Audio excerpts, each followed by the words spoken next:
Hello, everybody. Hello, Fort Bragg. On the way. Now, I'm sure you realize why I don't like following Michelle Obama. She's pretty good. And it is true I am a little biased, but let me just say it. Michelle, you are a remarkable First Lady. You are a great advocate for military families. And you're cute. I'm just saying. Gentlemen, that's your goal, to marry up. Punch above your weight. Fort Bragg, we're here to mark a historic moment in the life of our country and our military. For nearly 9 years, our nation has been at war in Iraq. And you, the incredible men and women of Fort Bragg, have been there every step of the way, serving with honor, sacrificing greatly, from the first waves of the invasion to some of the last troops to come home. So as your Commander-in-Chief, and on behalf of a grateful nation, I'm proud to finally say these two words, and I know your families agree. Welcome home. Welcome home. Welcome home.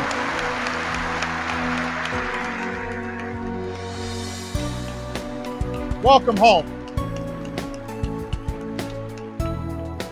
It is great to be here at Fort Bragg, home of the Airborne and Special Operations Forces. I want to thank General Anderson and all your outstanding leaders for welcoming us here today, including General Dave Rodriguez, General John Mulholland.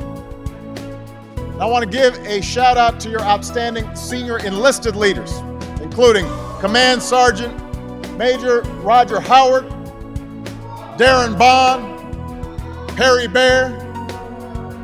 Give a big round of applause to the Ground Forces Band.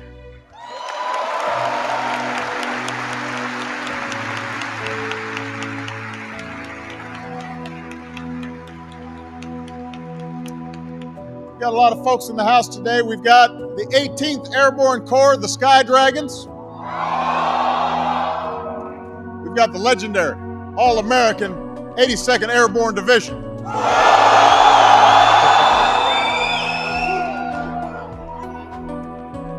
We've got America's quiet professionals, our Special Operations Forces.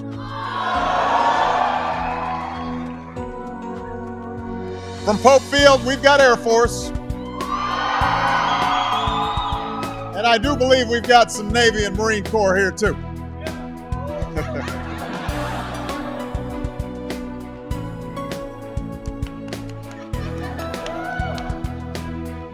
And though they're not here with us today, we send our thoughts and prayers to General Helmick, Sergeant Major Rice, and all the folks from the 18th Airborne and Bragg who are bringing our troops back from Iraq.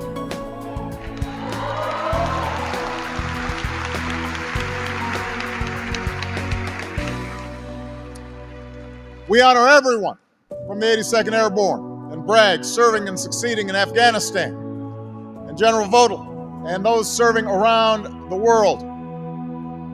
Let me just say, one of the most humbling moments I've had as president was when I presented our nation's highest military decoration, the Medal of Honor, to the parents of one of those patriots from Fort Bragg who gave his life in Afghanistan, Staff Sergeant Robert Miller. I want to salute Jenny Rodriguez, Miriam Mulholland, Linda Anderson, Melissa Helmick, Michelle Votel, and all the inspiring military families here today. We honor your service as well.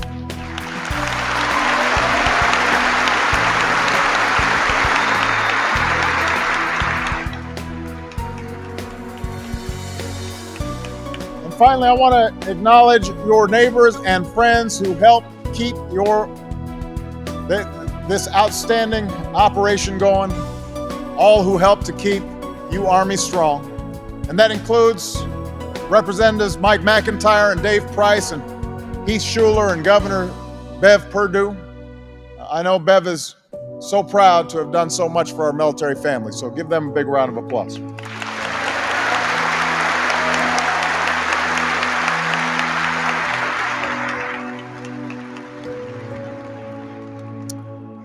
Today I've come to speak to you about the end of the war in Iraq. Over the last few months, the final work of leaving Iraq has been done. Dozens of bases with American names that house thousands of American troops have been closed down or turned over to the Iraqis. Thousands of tons of equipment have been packed up and shipped out. Tomorrow, the colors of United States Forces Iraq, the colors you fought under, will be formally cased in a ceremony in Baghdad. Then they'll begin their journey across an ocean back home. Over the last 3 years, nearly 150,000 U.S. troops have left Iraq.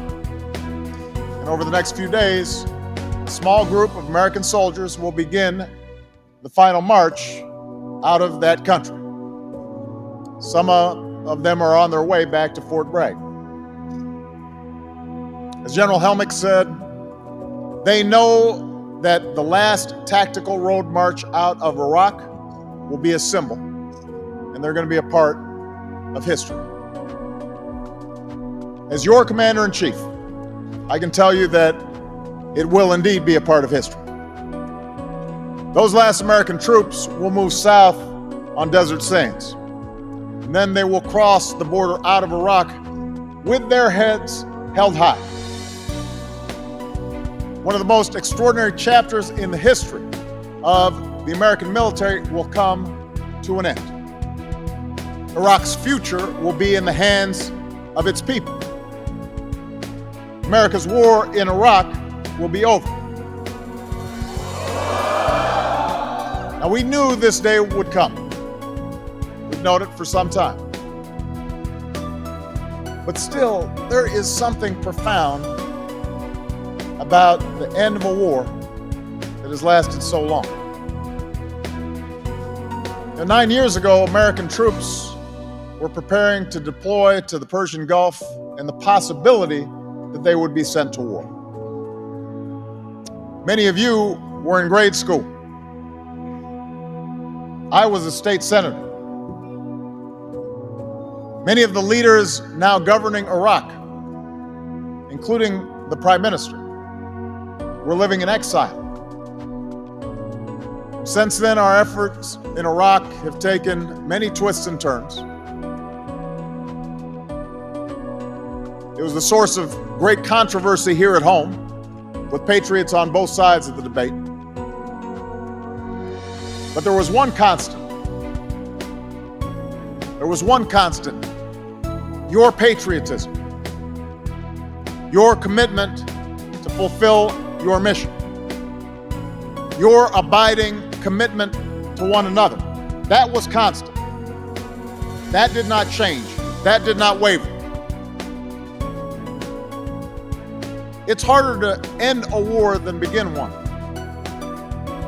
Indeed, everything that American troops have done in Iraq, all the fighting, and all the dying, the bleeding, and the building, and the training, and the partnering, all of it has led to this moment of success. Now, Iraq's not a perfect place. It has many challenges ahead. But we're leaving behind a sovereign, stable, and self-reliant Iraq with a representative government that was elected by its people. We're building a new partnership between our nations. And we are ending a war, not with a final battle, but with a final march toward home. This is an extraordinary achievement. Nearly 9 years in the making. And today we remember everything that you did to make it possible. We remember the early days, the American units that streaked across the sands and skies of Iraq. Battles from Karbala to Baghdad, American troops breaking the back of a brutal dictator in less than a month. We remember the grind of the insurgency, the roadside bombs, the sniper fire, the suicide attacks. From the Triangle of Death to the fight for Ramadi, from Mosul in the north to Basra in the south, your will proved stronger than the terror of those who tried to break it. We remember the specter of sectarian violence, Al-Qaeda's attacks on mosques and pilgrims, militias that carried out campaigns of intimidation and campaigns of assassination. And in the face of ancient divisions, you stood firm to help those Iraqis who put their faith in the future. We remember the surge and we remember the awakening, when the abyss of chaos turned toward the promise of reconciliation. By battling and building block by block in Baghdad, by bringing tribes into the fold and partnering with the Iraqi army and police, you helped turn the tide toward peace. And we remember the end of our combat mission and the emergence of a new dawn, the precision of our efforts against Al-Qaeda in Iraq, the professionalism of the training of Iraqi security forces, and the steady drawdown of our forces. In handing over responsibility to the Iraqis, you preserved the gains of the last 4 years and made this day possible. Just last month, some of you, members of the Falcon Brigade, turned over the Anbar Operations Center to the Iraqis in the type of ceremony that has become commonplace over these last several months. In an area that was once the heart of the insurgency, a combination of fighting and training, politics and partnership brought the promise of peace. And here's what the local Iraqi deputy governor said: "This is all because of the U.S. forces' hard work and sacrifice." That's in the words of an Iraqi. Hard work and sacrifice. Those words only begin to describe the costs of this war and the courage of the men and women who fought it. We know too well the heavy costs of this war. More than 1.5 million Americans have served in Iraq. 1.5 million. Over 30,000 Americans have been wounded. And those are only the wounds that show. Nearly 4,500 Americans made the ultimate sacrifice, including 202 fallen heroes from here at Fort Bragg. 202. So today we pause to say a prayer for all those families who've lost their loved ones. For they are part of our broader American family. We grieve with them. We also know that these numbers don't tell the full story of the Iraq War. Not even close. Our civilians have represented our country with skill and bravery. Our troops have served tour after tour of duty with precious little dwell time in between. Our Guard and Reserve units stepped up with unprecedented service. You've endured dangerous foot patrols, and you've endured the pain of seeing your friends and comrades fall.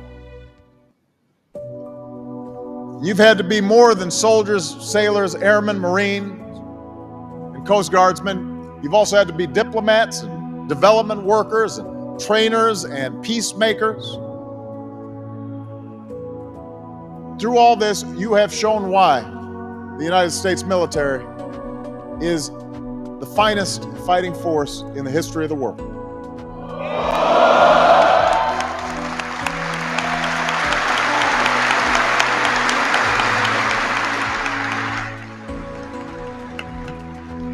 As Michelle mentioned, we also know that the burden of war is borne by your families.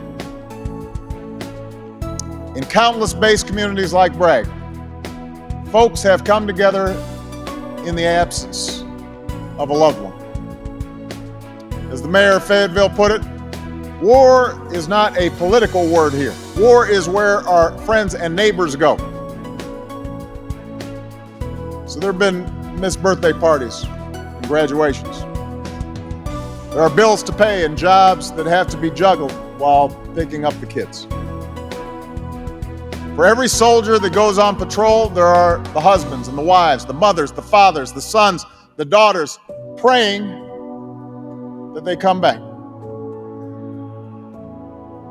So today, as we mark the end of the war,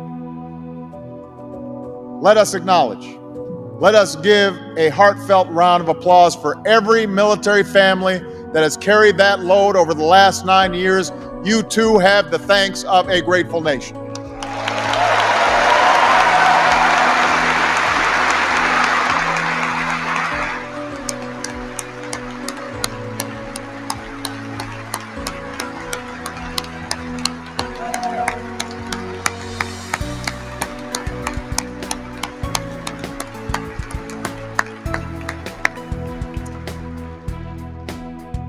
Part of ending a war responsibly is standing by those who fought it. It's not enough to honor you with words. Words are cheap. We must do it with deeds. You stood up for America. America needs to stand up for you.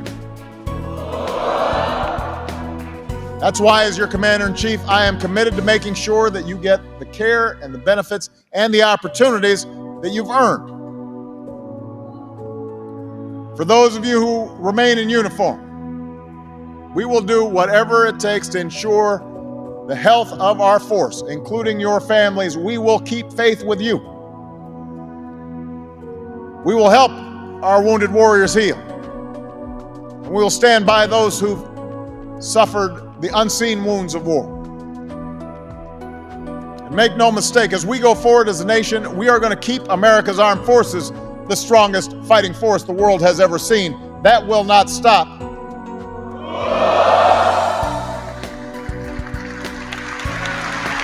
That will not stop.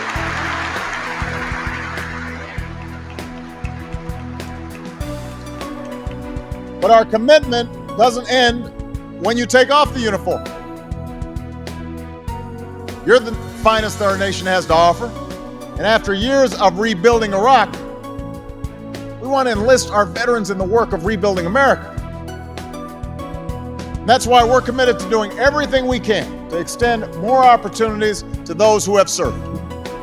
That includes the post-9/11 GI Bill, so that you and your families can get the education that allows you to live out your dreams. That includes a national effort to put our veterans to work. We've worked with Congress to pass a tax credit so that companies have the incentive to hire vets. And Michelle has worked with the private sector to get commitments to create 100,000 jobs for those who've served. And by the way, we're doing this not just because it's the right thing to do by you, we're doing it because it's the right thing to do for America. Folks like my grandfather came back from World War II to form the backbone of this country's middle class. For our post-9/11 veterans, with your skill, with your discipline, with your leadership, I am confident that the story of your service to America is just beginning. But there's something else that we owe you. As Americans, we have a responsibility to learn from your service. I'm thinking of an example, Lieutenant Alvin Shell, who was based here at Fort Bragg. A few years ago, on a supply route outside Baghdad, he and his team were engulfed by flames from an RPG attack.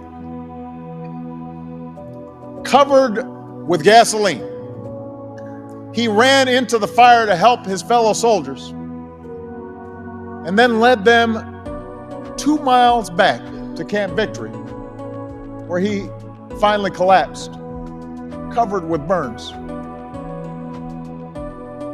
When they told him he was a hero, Alvin disagreed. "I'm not a hero," he said. "A hero is a sandwich. I'm a paratrooper."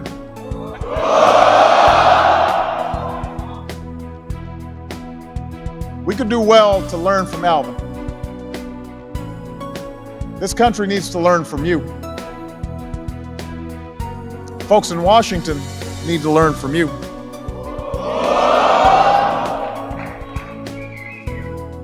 Now, policymakers and historians will continue to analyze the strategic lessons of Iraq. That's important to do. Our commanders will incorporate the hard-won lessons into future military campaigns. That's important to do. But the most important lesson that we can take from you is not about military strategy. It's a lesson about our national character. For all of the challenges that our nation faces, you remind us that there's nothing we Americans can't do when we stick together. For all the disagreements that we face, you remind us there's something bigger than our differences, something that makes us one nation and one people.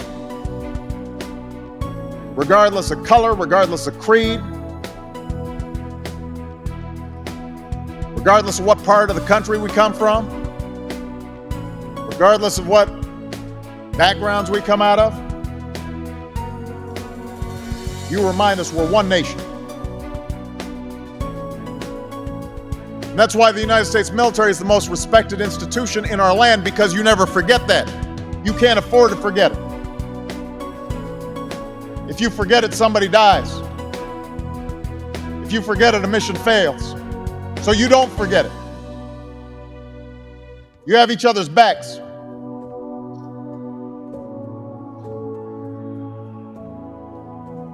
That's why you, the 9/11 generation, has earned your place in history. Because of you. Because you sacrificed so much for a people that you had never met. Iraqis have a chance to forge their own destiny.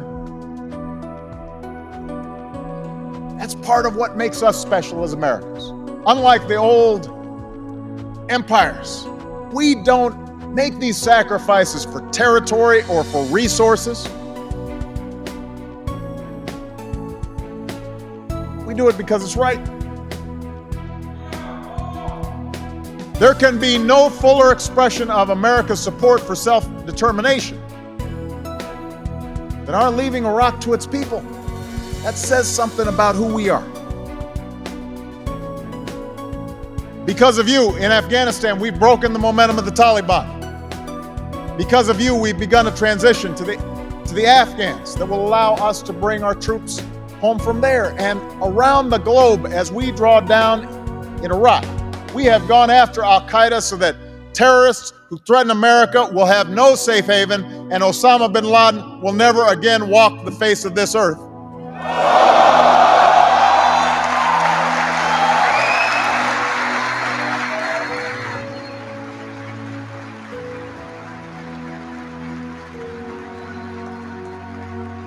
So here's what I want you to know, and here's what I want all our men and women in uniform to know.